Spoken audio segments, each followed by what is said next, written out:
Assalamualaikum warahmatullahi wabarakatuh. Alhamdulillahirrahmanirrahim. Kembali lagi bersama saya Farhan Marhaman, guru PAI SMA Doa Bangsa. Pada kesempatan kali ini saya akan menjelaskan mengenai materi kontrol diri, prasangka baik, dan juga sikap persaudaraan. Oke, baik, langsung saja kita bahas satu persatu. Pertama, mengenai kontrol diri, di mana kontrol diri di sini maksudnya adalah pengawasan terhadap diri ataupun pengendalian terhadap diri sendiri supaya kita menjadi orang yang bisa mengendalikan diri kita untuk berbuat kebaikan dan juga menjauhi keburukan. Nah, materi mengenai kontrol diri ini berkaitan dengan firman Allah Subhanahu wa taala di dalam Quran surat Al-Anfal ayat 72. Bahwasanya Allah Subhanahu wa taala berfirman, "A'udzubillahi minasyaitonirrajim. Bismillahirrahmanirrahim. Innalladzina amanu wa hajaru wa jahadu bi amwalihim wa anfusihim fi sabilillah." Sesungguhnya orang-orang yang beriman dan juga orang-orang yang berhijrah dan juga berjihad, baik itu dengan harta mereka ataupun dengan jiwa mereka di jalan Allah. Walladzina awaw wa nasaru ulaika auliya walaika ba'dhum auliya ubad. Dan orang-orang yang memberikan perlindungan dan juga memberikan pertolongan, mereka itu saling melindungi satu sama lain. Nah, di Quran surat Al-Anfal ayat 72 ini berkaitan dengan kisah ataupun sejarah perjalanan kaum muhajirin yang berhijrah dari Mekah ke Madinah.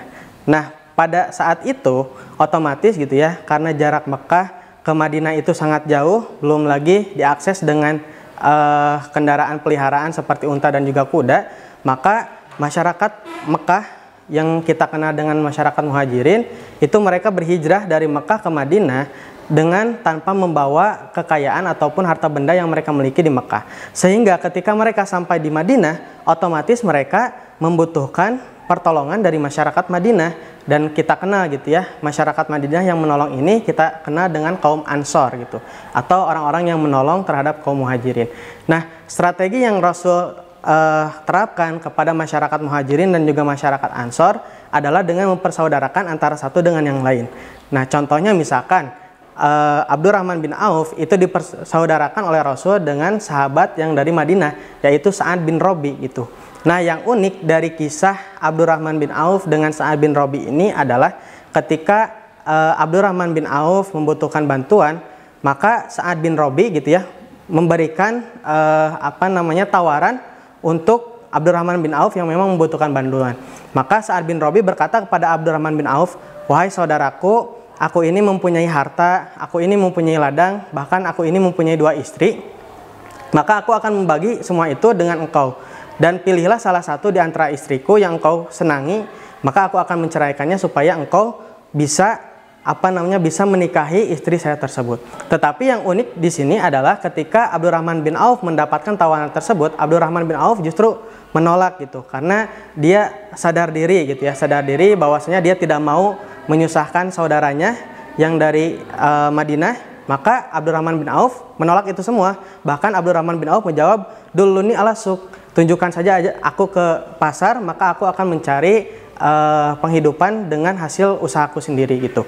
Nah, dari kisah ini kita bisa mengambil pelajaran gitu ya, bahwasanya berkaitan dengan materi kontrol diri adalah pertama dari sikap Sa'ad bin Robi, bahwasanya sebetulnya dia mempunyai 2 pilihan gitu ya, antara dia mau menolong ataupun tidak gitu. Tetapi dia lebih memilih untuk menolong saudaranya yang membutuhkan karena dia mempunyai kontrol diri yang baik. Begitupun dengan Abdurrahman bin Auf gitu ya. Beliau pun mempunyai kontrol diri yang baik. Ketika dia mendapatkan tawaran untuk mendapatkan pertolongan, dia lebih sadar diri gitu bahwasanya dia tidak mau menyusahkan ataupun membebani saudaranya yang ada di Madinah gitu, sehingga dia menolak tawarannya dan lebih memilih untuk mencari penghasilannya sendiri. Nah, dari kisah ini kan kita bisa mengambil pelajaran gitu ya tadi, bahwasanya kita bisa mengontrol diri.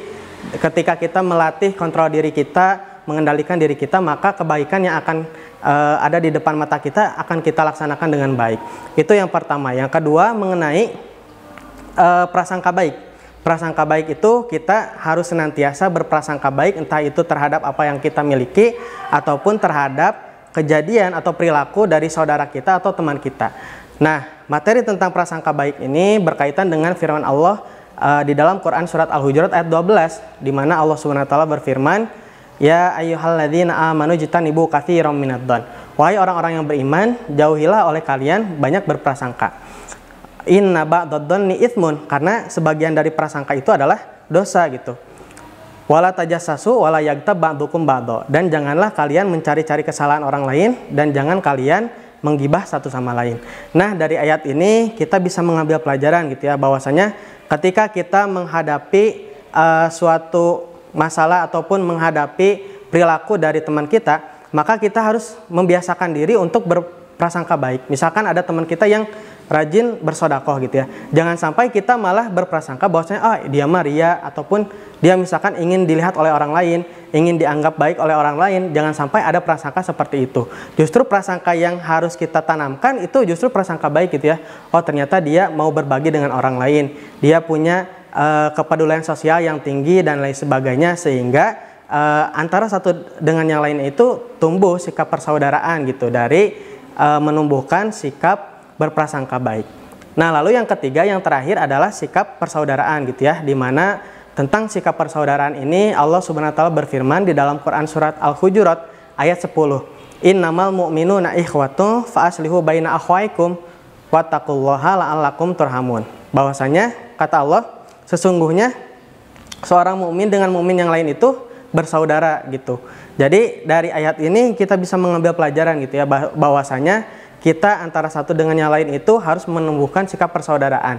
Entah itu persaudaraan yang dilandasi oleh kesamaan agama ataupun persaudaraan yang dilandasi oleh kesamaan negara gitu.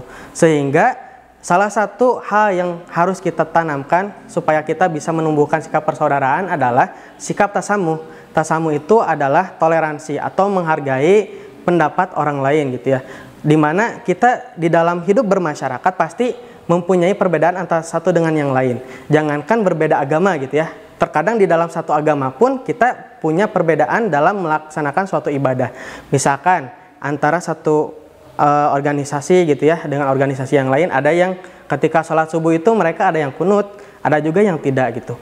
Nah, ketika kita tahu adanya perbedaan tersebut, maka yang harus kita tanamkan adalah sikap toleransi tadi gitu ya, bahwa kita harus menumbuhkan sikap menghargai satu sama lain. Jangan sampai yang kunut misalkan merasa lebih baik daripada yang tidak kunut, ataupun sebaliknya, yang tidak kunut merasa lebih baik daripada yang kunut gitu.